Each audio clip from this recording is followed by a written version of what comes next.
Ce mariage est une farce, a hurlé ma sœur, interrompant nos vœux. Tu épouses un serveur, Emma. Comme c'est pathétique. Mais alors qu'elle sortait en trombe, mon futur mari a souri et murmuré, on devrait lui dire qui je suis vraiment. J'ai secoué la tête. La surprise viendrait plus tard. J'ai toujours su que ma sœur Rachel essaierait de gâcher mon mariage. Je ne m'attendais simplement pas à ce qu'elle le fasse de manière aussi spectaculaire. Je m'appelle Emma Collins et j'ai rencontré l'amour de ma vie, James, alors qu'il était serveur dans un petit restaurant italien du centre de Boston. Du moins, c'est ce que tout le monde pensait. La vérité était bien plus intéressante, mais nous y viendrons. C'est un serveur, avait ricané Rachel quand j'ai parlé de lui à ma famille. Vraiment, Emma? Avec ton éducation et ton milieu, tu pourrais trouver tellement mieux. C'était tout Rachel, toujours à tout mesurer en fonction du statut et de l'argent. Elle avait épousé un gérant de fonds spéculatifs dès sa sortie de l'université et ne laissait personne l'oublier. Le fait que moi, sa petite sœur diplômée de Yale, puisse me contenter de quelqu'un qui servait des pâtes pour gagner sa vie était apparemment un affront personnel. Ce qu'elle ne savait pas, c'est que James avait une très bonne raison de travailler dans ce restaurant. En tant qu'héritier secret de l'empire de la restauration romano, il croyait qu'il fallait apprendre le métier depuis la base, sous tous ses aspects, de la plonge au service des clients. Mais nous avions convenu de garder le secret jusqu'après le mariage. Laisse-les juger, avait-il dit, ses yeux sombres pétillants. C'est plus amusant comme ça. Le matin de notre mariage, l'aube était radieuse et claire. La petite église que nous avions choisie était parfaite, intime, élégante, rien à voir avec la cérémonie extravagante que Rachel avait organisée pour son propre mariage 3 ans plus tôt. J'étais dans la suite de la mariée, ma mère s'affairant avec mon voile, quand Rachel a fait irruption. Tu ne peux pas aller jusqu'au bout, a-t-elle déclaré, portant toujours sa robe de créateur comme une armure. Sais-tu ce que les gens disent? Que tu as perdu la tête. La seule personne qui dit ça, c'est toi, Rachel, a dit ma mère, lasse. Elle en avait assez des drames de Rachel au cours des derniers mois. Maman, elle gâche sa vie. Il ne veut probablement que son argent. Je n'ai pas pu m'empêcher de rire. Mon modeste salaire d'enseignante comparé aux milliards cachés de James était presque comique. Mais Rachel a pris mon rire pour un défi. Très bien, a-t-elle lancé. Gâche ta vie. Mais ne viens pas pleurer dans mes jupes quand tu vivras dans un appartement exigu au-dessus d'un restaurant. Si seulement elle savait pour le Penthouse que James et moi avions déjà choisi, ou pour l'île privée où nous allions passer notre lune de miel. Mais j'ai tenu ma langue, me souvenant de notre accord. La vérité éclaterait bien assez tôt. La cérémonie a commencé magnifiquement. James se tenait à l'autel, superbe dans son costume sur mesure, que Rachel avait probablement supposé être loué. Nos amis et notre famille les plus proches remplissaient les bancs, bien que notablement moins nombreux de mon côté, car Rachel avait convaincu plusieurs parents que cela ne valait pas la peine de venir. Puis est arrivé le moment dont on parlerait pendant des années. Si quelqu'un a une raison de s'opposer à cette union, qu'il parle maintenant ou se taise à jamais. Rachel s'est levée. C'est ridicule, a-t-elle crié, sa voix résonnant dans l'église. Emma, tu fais une énorme erreur. Tu vaux mieux que ça. Tu épouses un serveur, pour l'amour de Dieu. Comment peux-tu être aussi pathétique? L'église est tombée dans le silence. James a serré doucement ma main, et j'ai vu le coin de sa bouche se contracter. On devrait lui dire, a-t-il murmuré. J'ai secoué légèrement la tête. Pas encore. Rachel n'avait pas fini. Elle s'est dirigée vers l'autel, ses talons coûteux claquant contre le sol en pierre. Tout le monde ici sait que c'est une farce, Emma. Tu étais censée être l'intelligente, celle qui réussit. Et regarde-toi maintenant. Tout jeté par la fenêtre pour un serveur. Rachel a prévenu notre père depuis le premier rang, mais elle l'a ignoré. Quand tout ça s'effondrera, n'attends aucune sympathie de ma part. Tu as fait ton lit, probablement un lit très bon marché. Maintenant, couche-toi dedans. Sur cette dernière pique, elle s'est retournée et a quitté l'église en trombe, laissant un silence stupéfait dans son sillage. Le pasteur s'est raclé la gorge, mal à l'aise. Poursuivons-nous? J'ai levé les yeux vers James, j'ai vu l'amour et l'amusement danser dans ses yeux. Oui, ai-je dit fermement. Poursuivons. Le reste de la cérémonie fut parfait, rendu encore meilleur par l'absence de Rachel. Alors que nous échangions nos alliances, je ne pouvais m'empêcher de penser à ce qui allait suivre. La réception aurait lieu dans l'un des restaurants les plus exclusifs de la famille de James, un restaurant qui avait été mystérieusement fermé au public pour la journée. Rachel n'avait aucune idée que sa crise de colère publique était sur le point de se retourner contre elle de la manière la plus spectaculaire qui soit. Et j'avais hâte de voir son visage quand elle réaliserait à quel point elle s'était trompée sur tout. Et d'abord, nous devions passer par les photos et le trajet jusqu'à la réception. James m'a aidé à monter dans la Rolls-Royce vintage de location en réalité, issue de sa collection personnelle pendant que nos invités nous couvraient de riz. Prête pour le deuxième acte, a-t-il murmuré à mon oreille. J'ai souri en pensant à la scène qui allait se dérouler à la réception. Plus que prête. Tu penses qu'elle viendra? Oh, elle viendra, a-t-il dit avec confiance. Les gens comme Rachel ne peuvent résister à l'occasion de se sentir supérieurs. Elle viendra juste pour assister à ce qu'elle pense être une réception bon marché et embarrassante. Il avait raison, bien sûr. Rachel avait peut-être quitté la cérémonie en furie, mais il n'y avait aucune chance qu'elle manque l'occasion de critiquer chaque détail de notre célébration. Elle n'avait aucune idée qu'elle se dirigeait vers une révélation qui la laisserait sans voix. Alors que nous nous dirigions vers la réception, j'ai pensé à la perfection avec laquelle tout s'était déroulé. L'explosion de Rachel, bien que blessante, n'avait fait que rendre ce qui allait suivre plus doux. Parfois, la meilleure vengeance n'est pas de rendre l'appareil, c'est de laisser les propres actions de quelqu'un préparer le terrain pour son humiliation. Le Romano, le restaurant phare de la famille de James, se dressait devant nous. Sa façade élégante et son emplacement de choix accueillaient habituellement des célébrités et des dignitaires. Aujourd'hui, il accueillerait une révélation qui changerait à jamais la dynamique de ma famille. On y va, a dit James en m'aidant à sortir de la voiture. Prête à montrer à ta sœur qui elle vient d'insulter devant tout le monde? J'ai lissé ma robe et pris son bras. Offrons-lui un spectacle qu'elle n'oubliera jamais.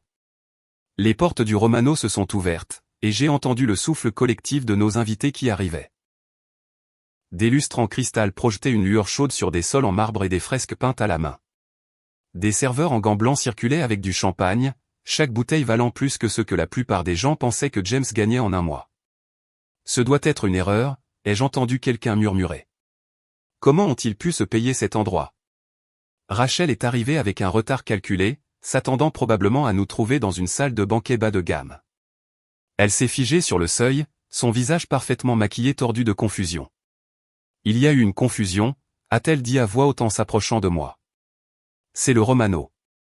Ils ne font jamais de réception de mariage. Jamais. Ils ont fait une exception, a dit James, apparaissant tranquillement à mes côtés. Pour la famille. Avant que Rachel ne puisse répondre, un homme âgé dans un costume impeccable s'est approché de nous. Tout le monde dans le monde de la restauration connaissait Antonio Romano, le patriarche de l'Empire Romano. Il était notoirement privé, rarement vu en public. James, a-t-il dit chaleureusement en étreignant mon mari. Mon petit-fils, enfin marié à sa belle Emma. Le silence dans la pièce était assourdissant. Le verre de champagne de Rachel a glissé de ses doigts, se brisant sur le sol en marbre. Petit-fils, a-t-elle balbutié. Que voulez-vous dire, petit-fils? Antonio s'est tourné vers elle, ses yeux vifs malgré son âge. Et vous devez être la sœur qui a causé une telle scène à l'église. Dites-moi, comment avez-vous appelé mon petit-fils? Ah oui, un serveur. La couleur quitta le visage de Rachel alors que la vérité faisait son chemin. James n'était pas juste un serveur, il était l'héritier d'un des plus grands empires de la restauration du pays. Le groupe Romano possédait des centaines d'établissements haut de gamme à travers le monde, ainsi que des hôtels, des vignobles et des biens immobiliers. Je ne savais pas, bégaya-t-elle. Évidemment, dit Antonio sèchement. Peut-être que la prochaine fois, vous vous souviendrez que la vraie classe ne réside pas dans ce que quelqu'un fait pour gagner sa vie, mais dans la façon dont il traite les autres. James a serré ma main alors que Rachel se tenait là, mortifiée. Autour de nous, les invités commençaient à chuchoter en reconstituant la vérité. La simple cérémonie de mariage suivie de cette somptueuse réception. Le serveur qui était en réalité un prince de la restauration. Pourquoi ne m'as-tu rien dit, a exigé Rachel, retrouvant sa voix. Tu m'as laissé croire. Tu m'as laissé me ridiculiser.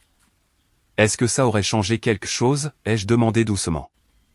Aurais-tu traité James différemment si tu avais su qui il était vraiment? Parce que c'est exactement pour ça que nous n'avons rien dit. Nous voulions savoir qui étaient nos vrais amis. Mais je suis ta sœur. Oui, ai-je dit. Ce qui rend ton comportement encore pire. Tu n'as même pas pu être heureuse pour moi à moins d'approuver le statut social de mon choix. Antonio s'est raclé la gorge. Si vous souhaitez partir, personne ne vous en voudra. Vous avez déjà fourni assez de divertissement pour une journée. Le visage de Rachel est devenu rouge vif.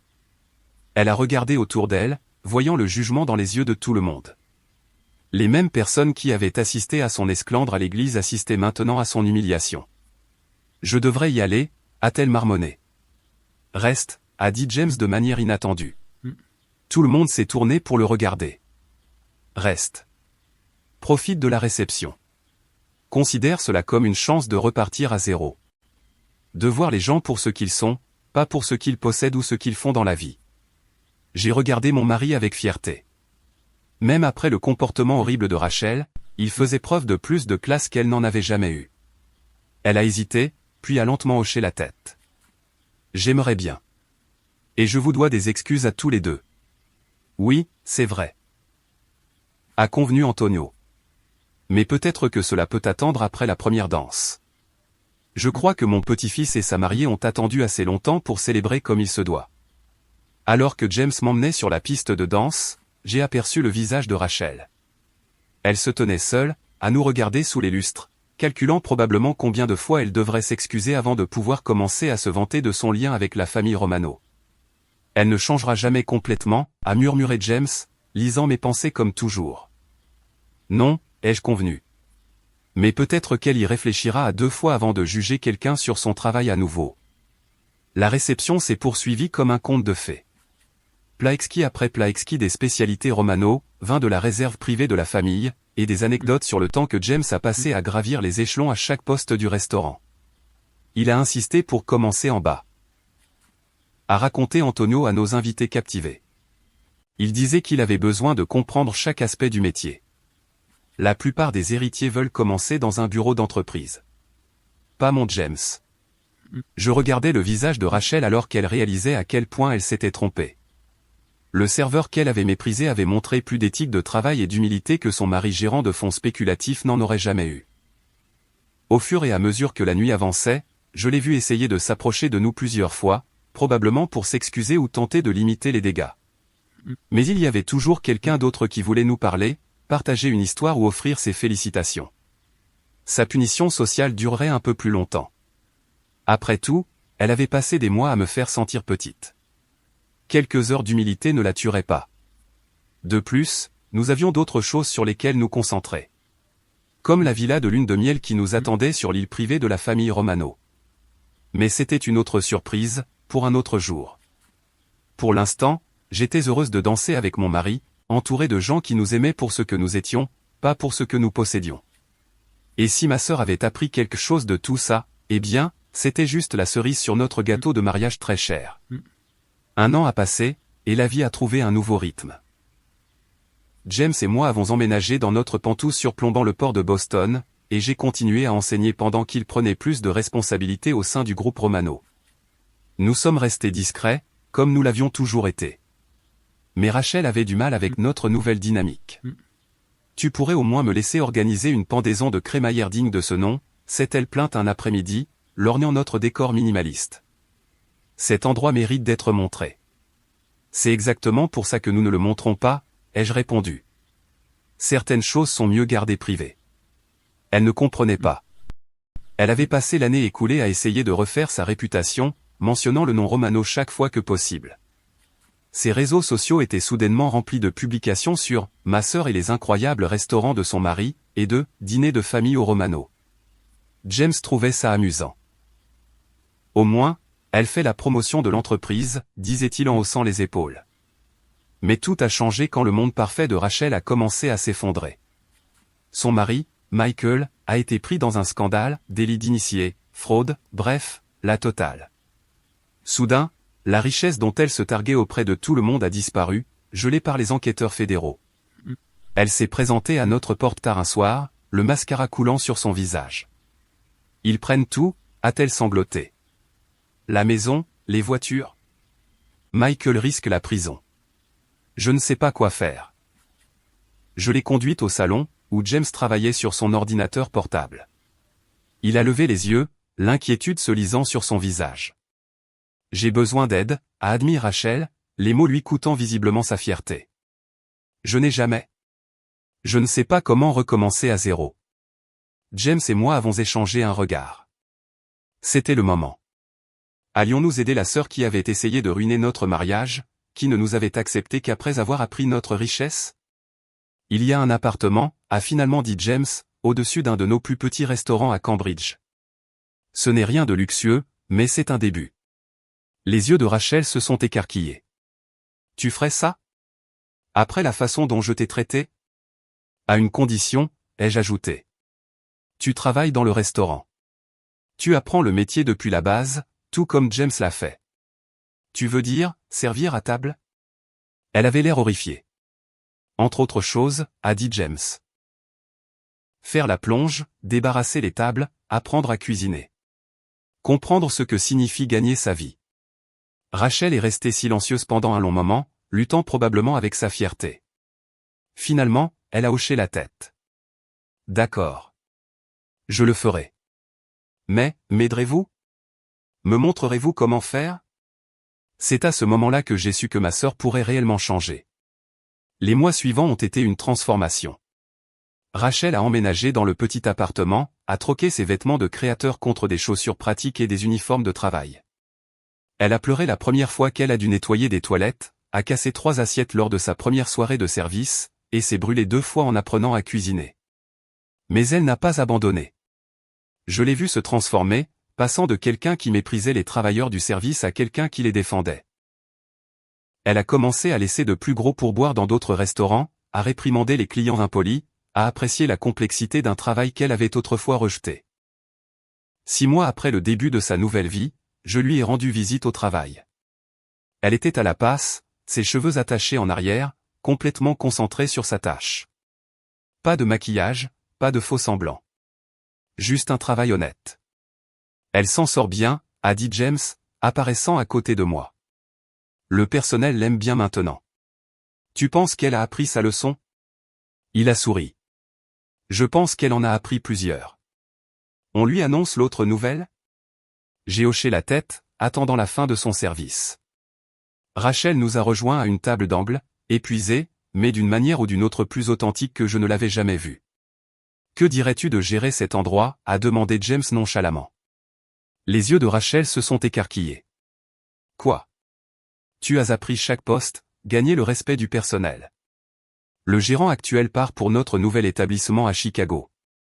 Le poste est à toi, si tu le veux. Mais pourquoi? Après tout. Parce que tu nous as prouvé que nous avions tort, ai-je dit doucement. Nous pensions que tu ne pouvais pas changer, que tu serais toujours cette personne qui se souciait plus du statut que de la substance. Mais regarde-toi maintenant. Des larmes ont rempli ses yeux. J'ai été horrible avec vous deux. J'ai laissé l'argent et le statut m'aveugler sur ce qui compte vraiment. Et maintenant, a incité James. Maintenant, je sais que ce qui compte, c'est ce que les gens sont, pas ce qu'ils possèdent ou ce qu'ils font dans la vie. Elle a essuyé ses yeux. En fait, je suis fier d'être une serveuse maintenant. Fier de ce que j'ai appris, de ce que je peux faire. Plus tard dans la soirée, alors que James et moi rentrions à pied, il a serré ma main. Ta sœur a enfin trouvé son chemin. Notre chemin, ai-je corrigé. Le chemin difficile. Le chemin honnête. Tu penses qu'elle est prête pour la réunion de famille le mois prochain, quand tout le monde découvrira qu'elle gère l'un de nos restaurants? J'ai ri, imaginant Rachel, portant probablement son uniforme du restaurant Romano à ce rassemblement chic. Je pense qu'elle est enfin prête à être elle-même, peu importe ce que les autres pensent. Et c'était la plus grande victoire de toutes. Pas la révélation du mariage, pas les conséquences humiliantes, mais voir ma sœur découvrir qui elle était vraiment, sous toutes les étiquettes de créateur et l'arrivisme social. Parfois, la meilleure vengeance n'est pas de rendre l'appareil, c'est d'aider quelqu'un à devenir une meilleure personne.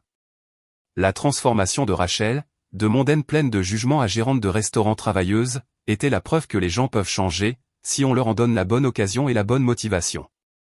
Quant à James et moi, nous avons continué à vivre simplement, à travailler dur, et à nous souvenir que la vraie richesse ne réside pas dans ce que l'on a, mais dans ce que l'on est et la façon dont on traite les autres. C'est une leçon qui vaut plus que tous les milliards des Romano réunis.